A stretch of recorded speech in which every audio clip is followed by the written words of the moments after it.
But the Melbourne Storm are a fantastic team. And there's one player who I'm really interested in specifically with the winning percent, because Alec MacDonald. Now again, Alec MacDonald is from New Zealand. Alec MacDonald isn't mentioned in a lot of Aotearoa Kiwis conversations, but if you're the mahi man for the Melbourne Storm, you're doing pretty well. You know, like, you got to be a tough bugger to be the mahi man at the Storm, and that's exactly what Alec MacDonald is. And his winning percentage has gone up over the course of his 3 years playing NRL footy. 2022, he played 12 games, 50% winning. 2023, he played 12 games, 67% winning. 2024, 20 games, 75% winning. And I think he had 8 runs for 84 meters, so he hit that 10 meter per run mark. Let me get the exact mathematics here. 8 runs, 83 meters, 10.3 meters per run. That is monstrous from Alec MacDonald, because his main objective in the middle for the Melbourne Storm is his speed, his work rate, and making lots of tackles. He made 24 tackles in 38 minutes. Trent Loiero, he played 63 minutes, most of which was in the middle, and he only made 26 tackles. So Alec MacDonald almost played half as much as Loiero, but he already made 2 less tackles. Like, that is what Alec MacDonald does for the Melbourne Storm, and he's a winner. He's a winner for the Storm. And the Storm are pretty awesome. They defeated the Sharks. Obviously, Jerome Hughes is playing at a high level. Nelson Asafa-Solomona always impacts games when he's on the field. We've still got the curiosity around Jack Howarth and whether he's going to pursue Aotearoa Kiwis selection.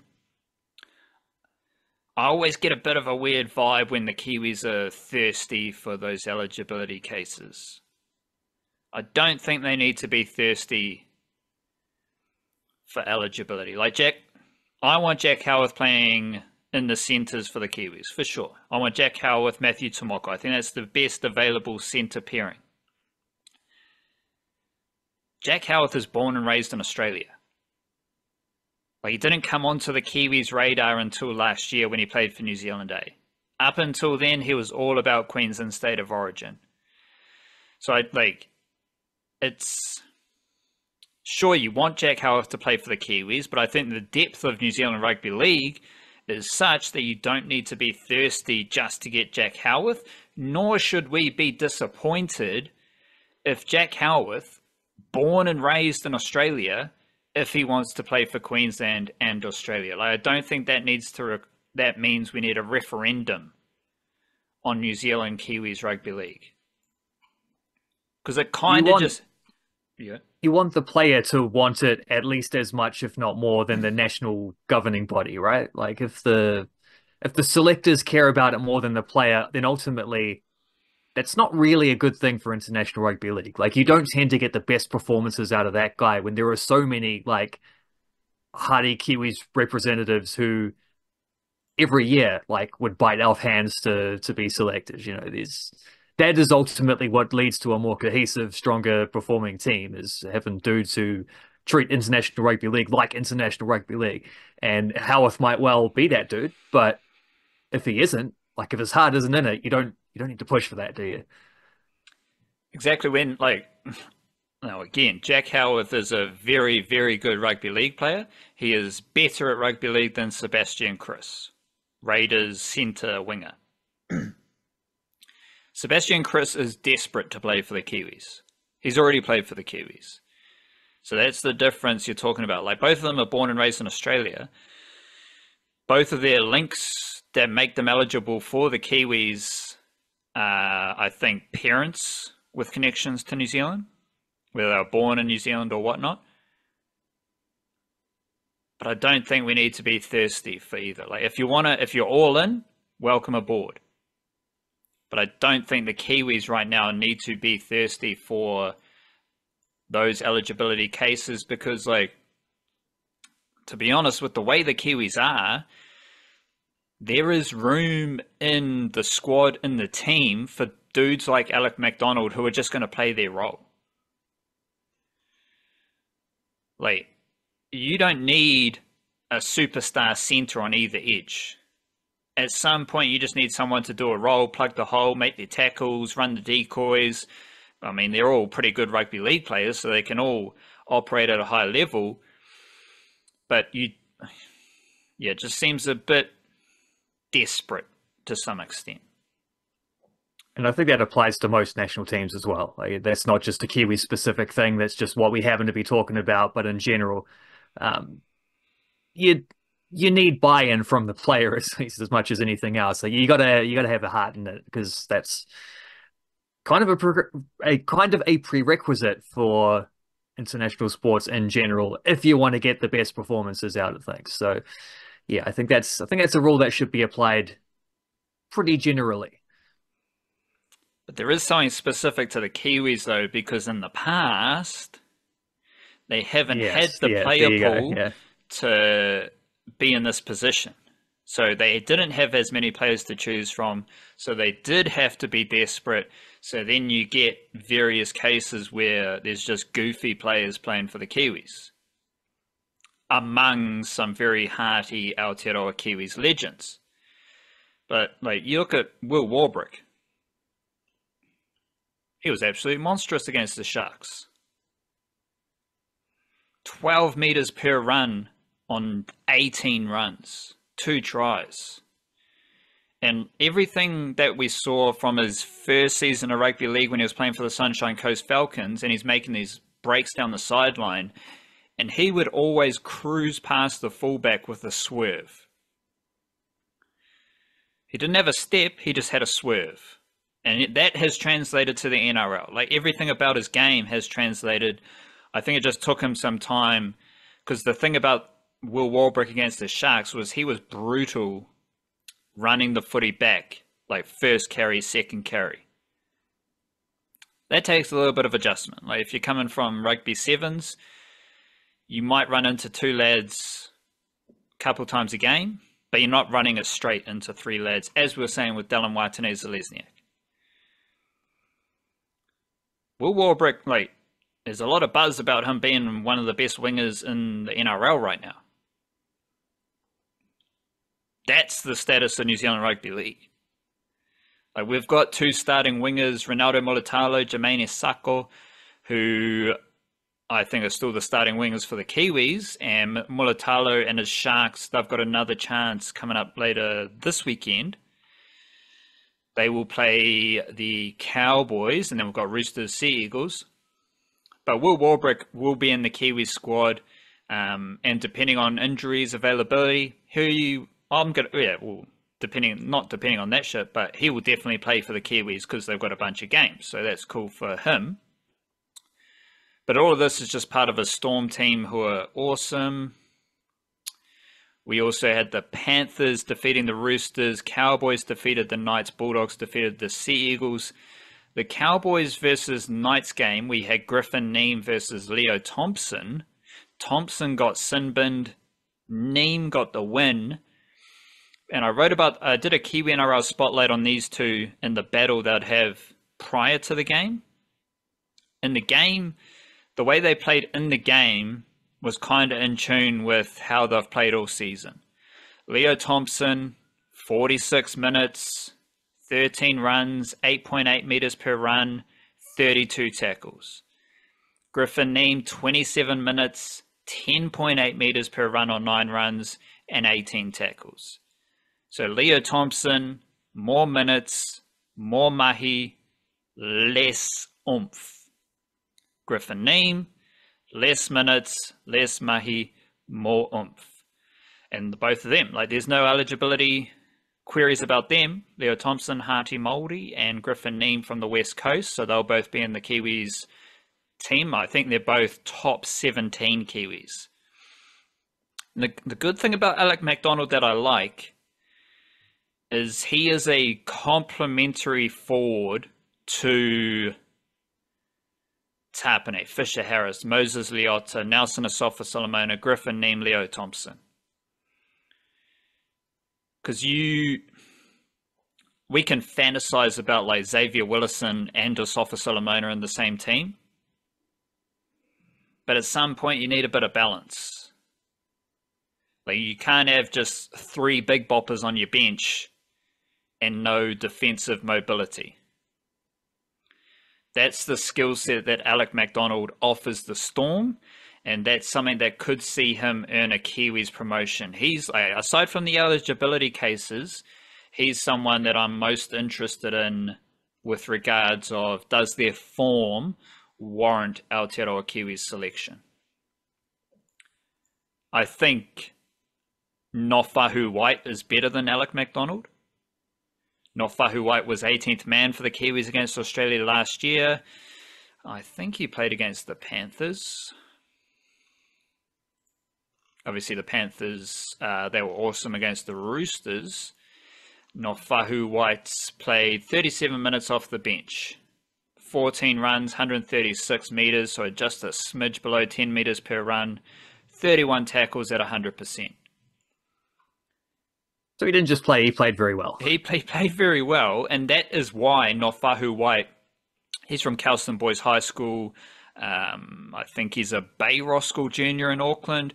He was in the Roosters system while he was at school in Auckland. He was playing first 15 rugby. He was in the wider Roosters system. I'm not sure if he was a fly-in, fly-out, a FIFO worker for the Roosters. But he was in the Roosters system while he was in Auckland. And they're like, I think back, like, when I wrote about the Kiwis, a lot of people didn't know, when I wrote about the Kiwis squad last year, a lot of people didn't know who Nofahu White was, who Keanu Kinney was. Now you know. And Nofahu White was 18th man for that Kiwis test against Australia. So, like, I've watched them play a lot this year. I've watched them play very well. But there's also this, like, pedigree backdrop that you have to check in with. And he's got that pedigree backdrop. Like, the Roosters had him while he was on Auckland. He was fast-tracked through the Roosters system. There's been a lot of buzz about Siwa Wong, Burnham Manurewa Jr. from Aotearoa, he was playing for Tonga last year. I think he's going to play for Tonga again. But Nofahu White played NRL before Siwa Wong. Nofahu White has been better consistently in the NRL than Siwa Wong. And that's who he is. That's what he does. And so again, like we can fantasize about the Kiwis. Oh, Xavier Willison, he's a monster for the Broncos. He's going to play for the Kiwis. He's not playing ahead of Nofahu White. But I think at this stage of the year, like the dude who's fallen off a wee bit in the Kiwis ranks is Wiremu Greg, Eagles forward from Northland. He was in the Kiwis squad last year, but I think a few lads have overtaken him this year, and we'll have to wait and see what happens there. Just a couple of random ideas I was thinking about. Griffin Neem is going to be a long-term Cowboys prop, and I think so. Taumalolo will be phased out. Jordan McLean will be phased out. Then it's just going to be Griffin Neem and Ruben Cotter, and they'll have another middle forward. But their Kiwi-NRL junior middle forwards are Jeremiah Matautia. He's from Otara. Henry Tiutau is a Maris junior, and Dejazier Pua'avase is a Manurewa junior. They're all youngsters from Auckland who are in the Cowboys system, pretty much at a Q Cup level, but they're going to be coming up behind Griffin Neem. So in the next few seasons, Griffin Neem's going to go to starting prop, and then those young Kiwi forwards, obviously they're Polynesian as well, but the young forwards from Aotearoa, they will move into the bench spots, and that's an interesting forecast when you look at the Panthers as well, because Fisher Harris, he's bringing his mana to Mount Smart, and the Panthers aren't recruiting props. They signed Isaiah Papali'i, but I think that's to play edge forward. And they've also got Preston Ricky in New South Wales Cup. They've got Austin Diaz in New South Wales Cup. So those two, assuming the Panthers re-sign Austin Diaz because he was a mid-season pickup from the Sea Eagles, assuming they like him, everyone's honkadory there, the Panthers are going to promote from within. So that means guys like Lindsay, I think it's Lindsay Smith, Liam Henry, they move from bench roles to starting roles, and then there's bench roles that open up. So that's where you might get more footy for Preston Ricky. Similarly, just as deep in the mangroves, the Bulldogs, they don't have a lot of Kiwi-NRL flavour in the NRL team, and we've seen it. We've talked about it all year. They lost to the Sea Eagles. Sea Eagles are primarily led by Josh Aloiai, Glenn Ora Jr. from Auckland. But the Bulldogs, as we've talked about all year,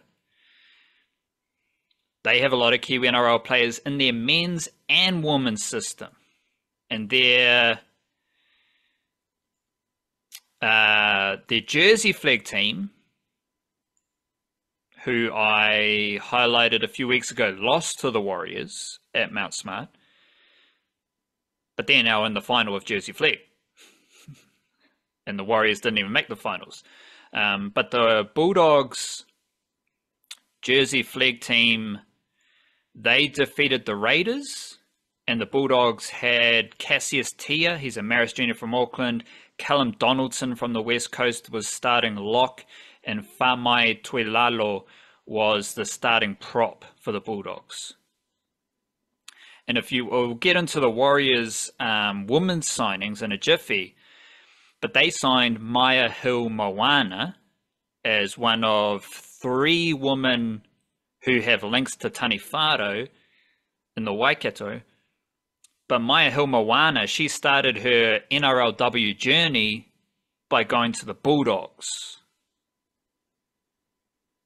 And that was 4 years ago. Alexis Tauiniai, she also started her NRL journey at the Bulldogs, and she is now signed to the Bulldogs NRLW team.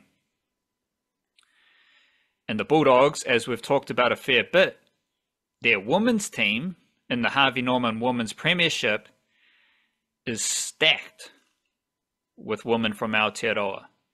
Summer Van Gelder on the wing. She's from Auckland. And there's a lot of young women who are, when I Google their names, a lot of netball pops up. So there's a lot of players moving from netball. So shout out to netball. You're hanging on for your dear life. Summer Van Gelder, she's from Auckland. She's on the wing. This is the team that lost on the weekend to Mounties. Sarahcen? I thought it was Sarahcen. Well, might have got that one wrong. Sarahcen Oliver, she's the captain and centre for the Bulldogs. She's from Wellington. You've got Shaquila Mahakitau Monshau and Shanice Monshau. They're both from Aotearoa. There's a lot of players in that Bulldogs system who are going to move up into the NRLW squad for next season. So that is to say, the Bulldogs didn't have any players from Aotearoa in their NRL team, but they do have a whole system that is full of Kiwi NRL juniors and NRLW juniors. So shout out to the Bulldogs. You got any NRL Finals thoughts? Well, you did just remind me of something that I dug up while the Under-20 Women's World Cup football was happening, which just on light of searching for players and then finding things from other sports. I get a bit of cricket overlap with the National League stuff. I think Prue Cadden was someone who's now a contracted Auckland domestic cricketer who was on the bench for Auckland United a couple of years ago when they made the Kate Shepherd Cup. When they won the Kate Shepherd Cup final, they've actually just won it again, but with a bit of a different look squad at this point. Obviously, no one quite matches Anna Milne, Chatham Cup winner and Black Cap. But Madison Iro, who's a Cantabrian goalkeeper who's now at university in the United States, she was a starting goalie at the Under-20 World Cup. And there's a thing about how she played cricket to a fairly high level. She's still under 20s, so she's only like 18 or 19 now as it is. But she played cricket to a fairly high level. She was part of the first 11 at Christchurch Girls High School that won I don't know what it's called, but the equivalent of the Gillette Cup. They won the national championship there, and Gary Stead's daughter was also in that team. So it's too young for any of those players to really have been pushing through and playing much, national level domestic cricket. But there's just reminded me of that story of randomly. I guess it makes sense that I wonder if she was a wicketkeeper. That would be interesting. If you go from goalkeeper to wicketkeeper, it seems like there'd be a bit of crossover there, I suppose. But yeah, apparently quite a talented cricketer and also starting goalkeeper at the Under-20 Football World Cup. So there you go.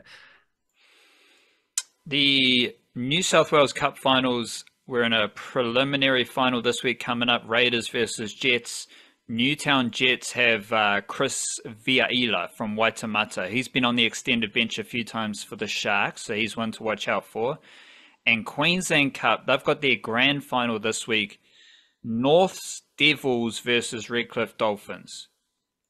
North Devils have Tuki Mihia Simpkins, who's from Rotorua, and he started with the Cowboys, had a couple years with the Tigers, then he went to Queensland Cup, and after a season of Q Cup, he has an opportunity with the Titans next season.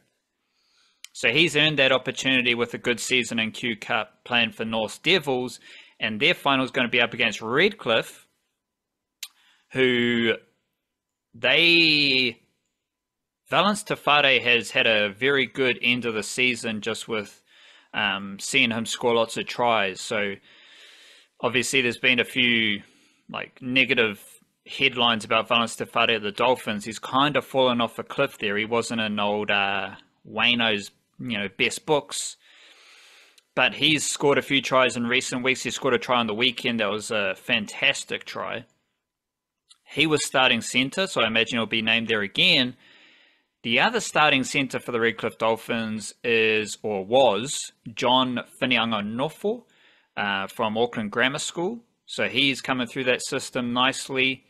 They also had Trey Lolosio, who's an Otara junior who was initially recruited by the Tigers, then he moved up to Redcliffe, and he was starting prop for their finals win last weekend. And Oblix Tafa didn't play on the weekend, but he's also played a lot of footy for Redcliffe this season. I believe he's a Turanga Waiwai junior. All those dudes, like I don't know if Valynce Tafare he seems to be on the outer, but Tafa has really built into his work with Redcliffe, so he might be a future edge forward for them, summer training block. Trey Lucio is a young prop who's just gone straight into their starting team, so he's someone to watch out for next season. And John Whinianganofo has dominated rugby league in Australia since moving over from Auckland. So couple of interesting Kiwi-NRL lads in that Queensland Cup final. I'm just having a bit of a breakdown because I realized that I've been typing for a long time Sarahcen Oliver, captain of the Bulldogs women's premiership team from Petone. But it's actually Sarahcen Oliver. So I need to It happens to the best of us. I need to take a long, hard look in the mirror, and maybe I'm dyslexic. Who knows? Just misspelt it. But we'll learn and we'll grow, and I might have to change those some of those, because she has scored some amazing tries, and she scored another amazing try this week. So we've got a few clips on her, especially on YouTube, and I will be changing some of those clips from Sarahcen Oliver to Sarahcen Oliver immediately. We did have a wave of Warriors women's signings. And I'm not surprised that a lot of the Kiwi media, especially, they've been whipping up the headlines about the Black Ferns Sevens. We're going to sign this player, going to sign that player. Shout out to Stacey Walker. She had a fractured leg on the weekend, so it's a bit of a bummer for her. But obviously, Kiwi Ferns have a lot of depth, as I'm going to discuss here. So it's a bummer for Stacey Walker, but I don't think it's a massive issue for the Kiwi Ferns, because maybe Tanika Willison, another former Black Ferns 7 player who is on the wing, she might get an opportunity. But the Warriors have signed no players from rugby union. So there's no amazing headlines. What have they done instead? They've signed 5 Kiwi Ferns. We've got Api Nichols, who is the best fullback from New Zealand. She's playing fullback for the Raiders right now. And she is locked in to be the fullback for the Warriors, I'd imagine. They also signed Maya Hilmawana, who is 22 years old right now, and she's already in her 4th season of NRLW footy. She's a hearty Taniwhārau junior.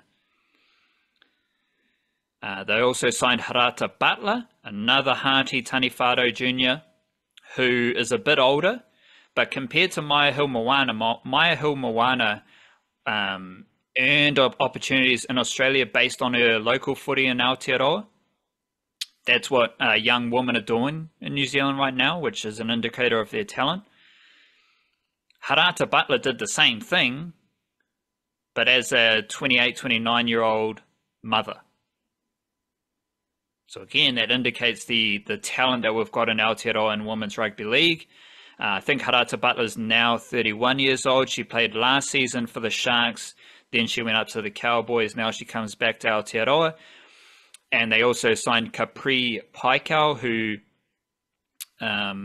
she's from Te Awamutu, and she earned a New Zealand Māoris selection just based on local footy in Aotearoa, which then propelled her into NRLW with the Eels last season, and she made her debut for the Kiwi Ferns last year as well.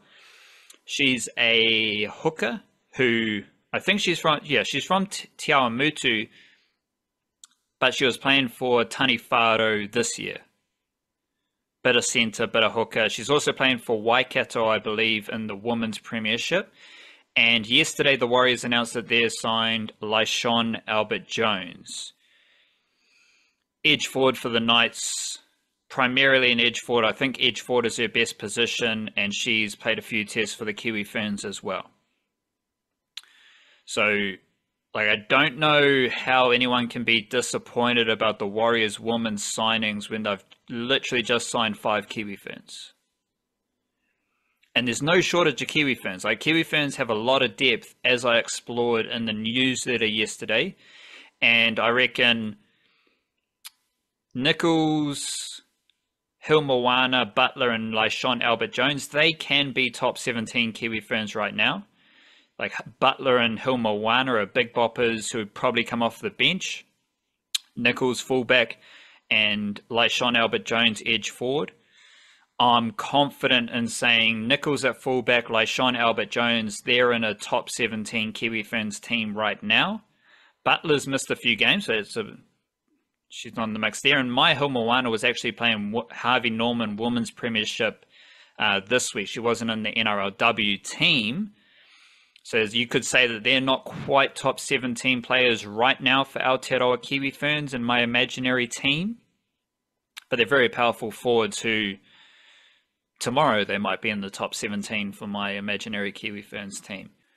Funnily enough, the Bulldogs just made an NRLW announcement where the one and only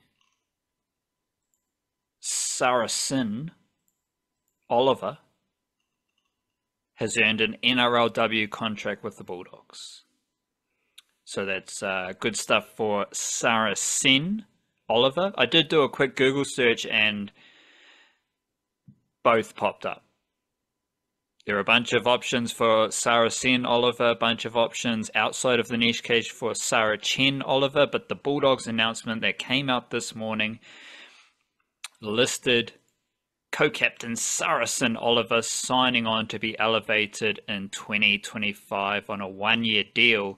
That means that the Bulldogs enter NRLW so far with Angelina Tiakaranga Katoa, Kiwi Ferns prop, who don't think played junior footy in Aotearoa, Alexis Tauniai, Wainoia Mata Jr., and Sarahcen Oliver Petone Jr. So 2 very good players from Wellington, and they've already signed 3 players from Aotearoa. So shout out to the Bulldogs NRLW team. Both expansion teams are going to be full of female players from New Zealand, which is pretty awesome. Other NRLW footy things happening. The Roosters, they are now top of the table, but they are 6-2 along with the Broncos and Sharks. The Roosters defeated the Cowboys, and we've got some good stuff here with the Roosters forwards. Tiana Davison, as we always mentioned, sister of basketballer Carlin Davison, who is from Waitara. Let me double check this. Don't want to. I've been wrong a few times already this episode, so I don't want to misspeak once again. She is from Waitara in the Taranaki. She has won 3 consecutive games as a starting lock for the Roosters, so that's pretty good for Tiana Davison. And she has an NRLW. Was her 2 years at the Knights. She was 6-2, 75% winning. So far this season with the Roosters, Tiana Davison is 4-1, 80% winning. Even better than Stephen Adams. Even better than Stephen Adams, but I mean, not quite as good as Amber Hall, who she's just one of the most destructive edge forwards in the NRLW competition. Let me check where she is for offloads. She is first for offloads, and she's only played 7 games. She's got 19 offloads in 7 games. Everyone else with over 10 offloads has played 8 games. Amber Hall is 7-1, 88% winning with the Roosters across 2 seasons. She is 6-1 this season, with 4 tries in 7 games, 19 offloads. Amber Hall is an absolute dynamo at edge forward. The Broncos had a win as well. I think Stacey Walker got injured, as I said, and they defeated the Sharks, but we still have Anessa Biddle first for post-contact meters. She's 22 years old. Alexis Tauniai, she is second for post-contact meters. She's 19 years old. So they had Broncos defeated the Sharks, so Anessa Biddle lost that game, but she turned out another monstrous performance. The Knights were too good for the Titans, and they are now 4th. So the top 4 right now all have a lot of NRLWahine flavor. The Roosters, talked about it. You got Amber Hall, Tiana Davison, Maya Hilmawana, or Tessa Pule. Broncos, Stacey Walker's out injured, but that's all good. Still got Mele Hofunga, Tafito Lafaele. Gail Broughton is a player to watch out for. I reckon she's a starting half for the Kiwi Ferns. Aneta Nu'uasala, Brianna Clark, Lavinia Gould. Sharks have Mrs. Post-Contact Meters herself, Anessa Biddle, as well as Brooke Anderson, who might be a starting hooker for the Kiwi Ferns. And the Knights, they've got Shanice Parker, Abigail Roach, Tanika Willison, Lyshon Albert-Jones, and also the Knights in the Women's Premiership, New South Wales Women's Premiership. A young player, Fane Finau, scored a hat-trick last weekend. She's from Otara. I'm also curious, like I've enjoyed watching the Eels. They're a very gritty team. And it's fascinating because they've only got Rosie Kelly, who's a starting centre for the Eels, who she was a Black Fern last year, I believe. She made the switch to NRLW, and she doesn't jack up big stats. Like she had 6 runs for 33 meters against the Raiders in the win against the Raiders. but she just plays her role nicely. I think she's still learning about NRLW footy.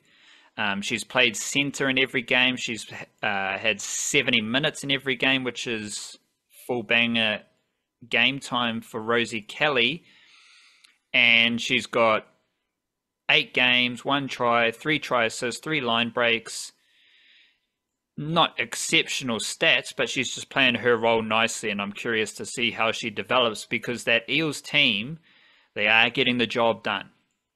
It was a very pesky performance against the Raiders. The Raiders full of NRLWahine, but they couldn't get the dub.